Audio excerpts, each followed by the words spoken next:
people want to hear about the buyback, but I also think that founders really want to hear about the acquisition process, how long it takes, and then what happens post. So I do think it makes sense to take a little more time. I want to hear about how long that deal took from when it started to when it closed, and then what happened to you guys after. Did you stay on? Did you exit? Stage left? What did that look like? So we signed an LOI with AYR in August 2021, but we did not get through regulatory approval until February 2022. That's how long the regulatory process took to actually sell.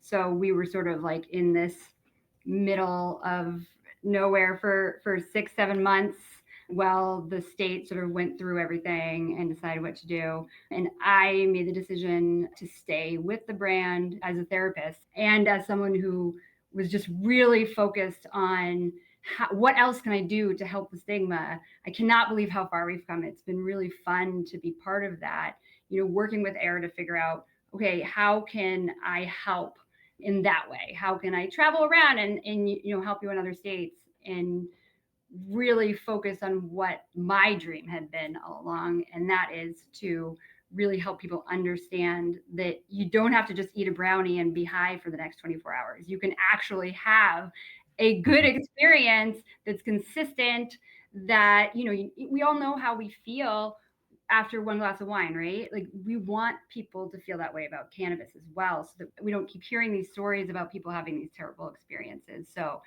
that was my goal in staying with AYR. I took another path. I exited. I was very reluctant in the sale process. I sort of did it for the bigger vision of what LEVIA could become.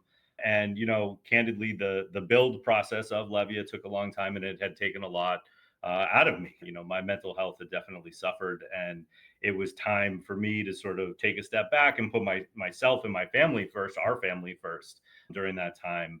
So I exited, spent some time decompressing, spending time with our 3 children, who I love more than anything.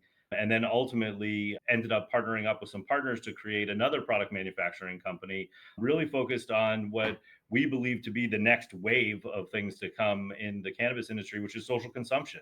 And how could we start creating products to support the social consumption space that are, building off of the sociability of seltzers, but in more of the culinary side of things. So we put out an infused hot sauce that we partnered with a classically trained chef to make, and really wanted to just get people to start thinking about cannabis in different ways that you can really integrate it into your lifestyle. And it's not all about the smokables or just the traditional gummy products that are very popular. So it's interesting, like the 6-month process, I've seen fundraisers take longer than that. So it does seem long, like anything can happen in that 6-month period. But you got through it. And timing is interesting because you said February of 2022, and you're kind of like you had gone deep into Massachusetts. I think you guys were number 1 by far.